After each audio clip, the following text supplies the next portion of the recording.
وہ نڈر تھا، جرنیل تھا، تاجر تھا، گورنر تھا، پکڑ کر لایا گیا اور مسجد نبوی کے ستونوں کے ساتھ باندھ دیا گیا۔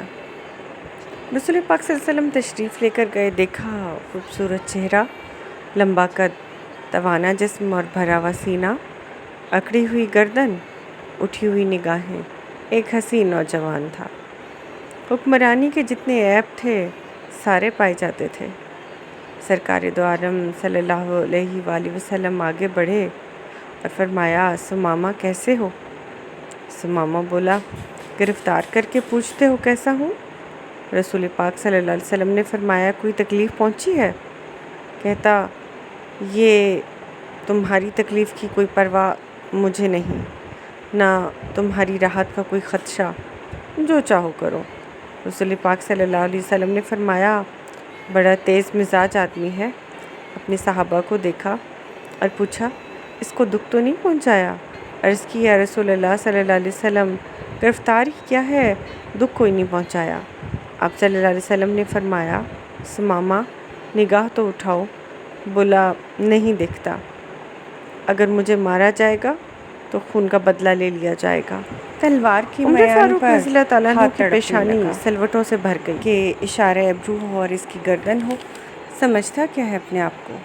لیکن رحمت للعالمین صلی اللہ علیہ وآلہ وسلم کے ہونٹوں پر مسکراہٹ ہے۔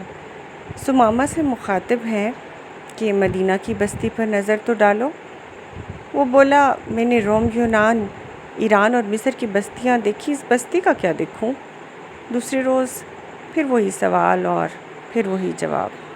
تیسرے روز رسول اکرم صلی اللہ علیہ وسلم پھر آئے اور فرمایا، نظر اٹھا کر دیکھو۔ بولا، نہیں دیکھتا۔ آپ صلی اللہ علیہ وسلم نے فرمایا کہ اسے چھوڑ دیا جائے، اس کے لیے کوئی سزا نہیں۔ جبکہ صحابہ کی تلواریں تو ثمامہ کی گردن کاٹنے کے لیے بے تاب تھیں، مگر نبی رحمت نے ان سے فرمایا، بڑا آدمی ہے، عزت کے ساتھ مدینہ سے رخصت کر دو۔ ثمامہ کو آزاد کر دیا گیا۔ پلٹتے ہوئے اس کے دل میں خیال آیا کہ بڑے حکمران بھی دیکھے اور محکوم بھی، اور جرنیل بھی دیکھے، مگر اتنے حوصلے والا کبھی نہ دیکھا۔ ایک نگاہ تو ڈالی جائے۔ بس ایک نگاہ پہ ٹھہرا ہے فیصلہ دل کا۔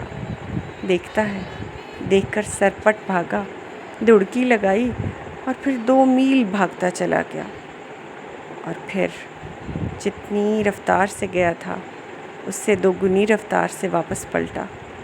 مسجد نبوی پہنچا تو دیکھا وہ ماہ تمام صحن مسجد کے ننگے فرش پر صحابہ کے ہمراہ تشریف فرما ہے۔ ثمامہ پر نظر پڑی تو بولے، تو آزاد تھا، پھر آ گیا؟ ثمامہ بولے، چھوڑا تب تھا جب آپ کا چہرہ نہیں دیکھا تھا، اب آپ کو دیکھ لیا تو زندگی بھر کے لیے غلام بن گیا ہوں۔ سبحان اللہ۔